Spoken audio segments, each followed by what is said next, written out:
Patrick Lapalme de chez Remax Lanaudière. Salut Patrick! Bon matin Sylvain. Comment tu vas? Hey, super bien toi? Ça va super bien et tu vas rendre service, je pense, à bien des gens ce matin. C'est le temps des fêtes, il y en a beaucoup qui partent pour quelques jours chez la famille, d'autres qui partent pour le sud carrément. C'est ça. On parle des propriétés inoccupées, c'est ça? On est dans la période de l'année que il y a beaucoup de transport de gens qui vont se promener de famille en famille. Ouais. Hein?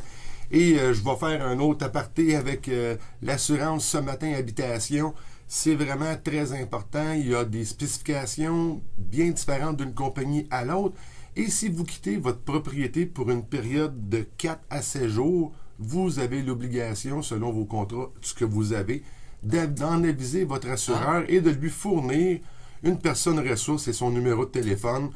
Pourquoi, s'il y aurait quelque chose sur la propriété, pour vous assurer une surveillance permanente sur votre propriété. Naturellement, il y a les snowbirds qui vont partir 1 mois à 6 mois. Ils doivent être habitués plus à le faire, mais même moi, j'ai resté surpris d'apprendre le 4 à 7 jours. Fréquemment, on va voyager dans le sud durant la période de l'année, et puis on ne pense pas d'aviser de notre assureur, mais on a l'obligation, selon notre contrat, d'aviser notre assureur.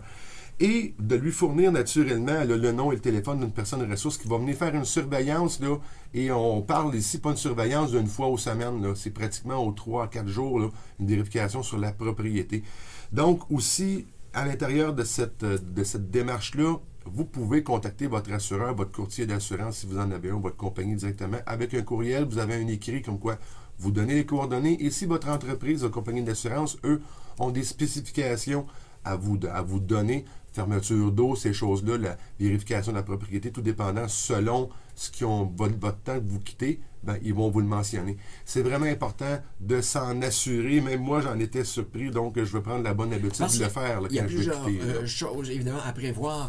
D'abord, c'est pour les voleurs, c'est le paradis quand la maison est vide, mais il y a, tu l'as dit, les bris d'eau, il y a les risques d'incendie, tout ça. La préparation de la propriété, et puis, il pourrait peut-être aussi, tout dépendant de votre temps que vous allez quitter la propriété même si elle est en surveillance, avoir une surprime de votre assureur. C'est important aussi à vérifier. Si vous prenez une nouvelle police d'assurance habitation et puis là, vous avez l'habitude de quitter 3, 4, 5 mois, peut-être de poser la question à votre assureur, est-ce que vous avez me charger une surprime par rapport à l'autre compagnie d'assurance qui n'en a pas? C'est vraiment d'une place à l'autre, du goût du risque de l'assureur à l'autre. Et je vous dirais que à l'intérieur de tout ça, c'est vraiment important de faire vos téléphones et des petits trucs, là. Tout le monde les connaît, les petits trucs, là. Faites déneiger votre entrée, faites ramasser votre courrier, arrêtez vos journaux. Toutes ces choses-là. Et assurez-vous aussi, peut-être, de mettre des programmateurs pour vos lumières à l'intérieur. Il y a tellement de belles bidules qui existent là, sur Bluetooth. Vous pouvez allumer, éteindre vos lumières vraiment à distance si vous avez du Wi-Fi.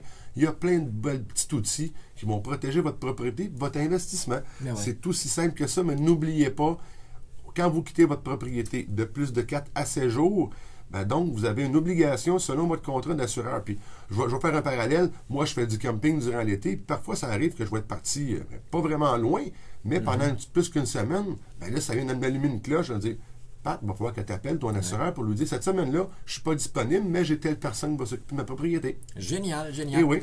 Hey, parlant de vacances, est-ce qu'on peut te joindre dans le temps des fêtes? Bien, certainement. On est toujours actifs là, dans des fêtes. On a des visites aujourd'hui, même s'il y a de la neige. C'est vraiment super plaisant. Très bonne année.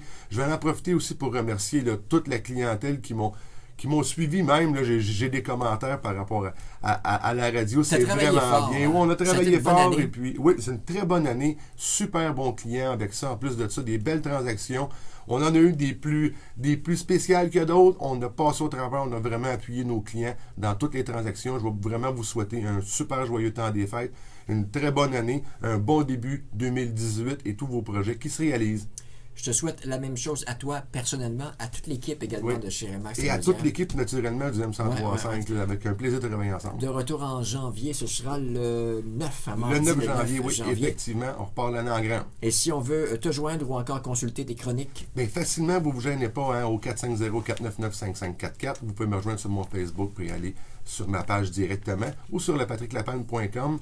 Ça va me faire un grand plaisir. N'oubliez pas le temps des fêtes. Hein? On travaille, nous, tout le temps. On n'arrête pas. Gênez-vous pas. Vous avez des questions, informations. Contactez-nous. Même dans le temps des fêtes, Patrick Lapalme a un but et une passion. Vendu. Vendu, effectivement. Son but, sa passion, c'est de vendre. Peut-être votre demande. Oui. Bon temps des fêtes à tous. Effectivement. Voilà un qui part pour quelques jours, devrait prévenir les assurances. 23 décembre, il dit on se reverra le 7 janvier. C'est beau dommage, OM.